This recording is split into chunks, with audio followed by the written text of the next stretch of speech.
Hi, Sam Roberts here from Roberts Geospatial. To get started with multispectral data processing in ProRaster Scientific, you'll first need to download some satellite data. So today I'm going to take you through the very basics of downloading a Landsat satellite scene. So all Landsat data is distributed by the USGS, and the primary data portal for the USGS is called Earth Explorer. So these website links will be on the YouTube video notes. There are many other ways to download the Landsat data and Sentinel data, but this is the primary method. So when you open Earth Explorer, you'll see a map, and there are 4 boxes on the left here: your search criteria, your data sets, other criteria, and then your results. So firstly, you need to put in your spatial search. So the easiest thing to do is just simply to zoom in to the area that you're interested in. So here we'll go into California, Red Bluff, and come down to your Use Map button, hit Use Map, and it'll take those coordinates, and that defines your spatial search. So down here there's some important options. Firstly, your date range. So if you don't put in any range, it will return the data from the most recently observed scenes through to the oldest scenes. Secondly, the cloud cover, and by default it's 0 to 100%. If you've got 100% cloud cover, it's not a very useful scene, so you'll usually want to dial that back to something more reasonable, say 5 or 10%. So then go to your datasets box. So now we choose what datasets we want to download. Go to the Landsat section. Now, ProRaster Scientific in its first version supports scene data in level 1 and level 2. And at the moment, and they only distribute them in collection 2 now.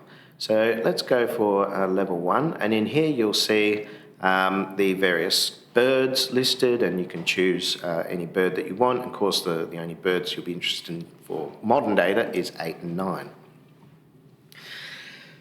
So you need to make a decision as to whether to download level 1 data or level 2 data. Level 1 data is a very solid choice. ProRaster Scientific will take those digital numbers, it'll apply all the corrections that are required to turn it into radiance and to turn it into top of atmosphere reflectance and to turn the thermal data into brightness temperature. Level 2 data is a more highly processed product, so it takes it from top of atmosphere and brings it right down to the bottom of atmosphere. So this is your surface reflectance product. It is, in theory, the best data that you can download, and it's probably recommended. However, if you download level 2 scene, you will miss out on band 8, which is the panchromatic band, band 9, which is the cirrus band, and band 11, which is the tiers 2 thermal band. So there are 3 bands there that you don't get delivered in that scene. And so that's a bit of a bum, especially not to have the panchromatic band. So, to be honest, quite often I go for level 1 data. It's good data, you get all the data, and I find it sufficiently high quality. So then there's these additional criteria, and there's all sorts of things in here that you can put in. The important one I want to look at here is path and row. So often, rather than searching spatially, you'll know exactly what scene you want to download, and you'll know its path and you'll know its row. And an easy way to figure that out is to go to a website called Landsat Look. So you go to that and you'll end up on this landing page here. Go to Explore, and again you'll see the world, and you can zoom in on the areas that you're interested in. And up here, and it'll either show imagery or you can show the scenes. So here it shows the scenes.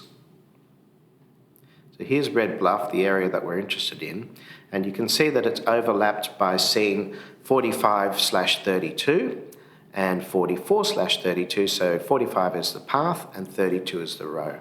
So instead of doing a spatial search, let's look for that scene in particular. So go back to Earth Explorer. I'm going to put in path 45 and row 32. And of course you can put in a range of rows and paths. And then go to the results box. and you'll get a list of scenes down here. You can browse through them. So hit the footprint button and that will show you the footprint of the scene that you're looking at. Here's the metadata. Open that up and you get a JPEG preview of what the scene looks like, and scroll down a bit and you'll get your information. Here's the path and row, and it'll tell you the land cloud cover and the total scene cover, so you'll be able to verify whether or not that's acceptable. So if you've decided to download this scene, then hit the download options button. Comes up with this little dialog. Hit the product options, and at the top here is your Landsat Collection 2 Level 1 product bundle, 1.2 gigabytes. That's what you want. Hit that button and it will start downloading. Here's the file as it's downloaded, but I've got another one here that's already finished. So we're in our downloads folder, and what you'll get is a tar file, which is an archive, and you'll now need to decompress this. So firstly, I'll cut this and paste it into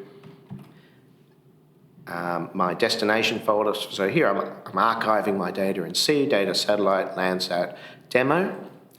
And now we need to decompress this. Now if I right click on it, I don't get any useful options from Windows. What I use and I recommend is 7-zip. Use this for many years. This is just a program for archiving and de-archiving data, and so you can download and install that or any other archiving software, and then you'll be able to do a right click on this, remembering to hit Shift in Windows 11, and then you'll get these options to extract. Now with Landsat data, there's no internal folder structure in the archive, so there's no folders at all, and you need to put this data into its own folder. It's something that I would strongly recommend. And the name of the archive itself uses the scene ID, and that is a unique ID. You'll only get it once with that scene. It will never be duplicated again, so it's a very suitable name for a folder. So I'm going to extract to the scene ID folder here.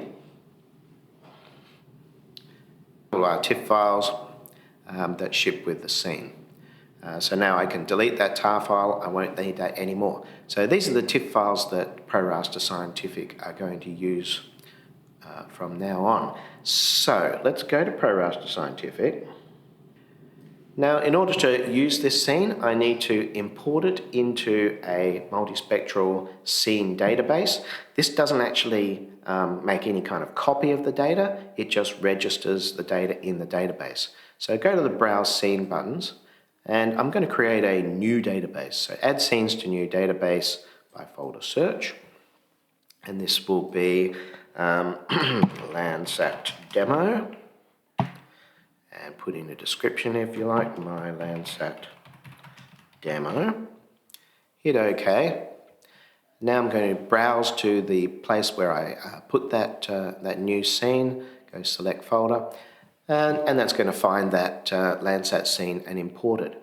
And the first time that you import it, it's going to create some cache files. These are for the overview data, and that's what it was doing right then. And then I'll open up that scene database. And here's our new scene. You can see on the map where it lies. We can now right click on this and say render scene. And what ProRaster has done now is created the assembly virtual raster, and from now on that's what we'll be working with. We'll never see those TIFF files again. So we choose our spectral target. It's got the digital numbers from the TIFF files, it's computed radiance and top of atmosphere reflectance, as well as brightness, temperature, and so forth.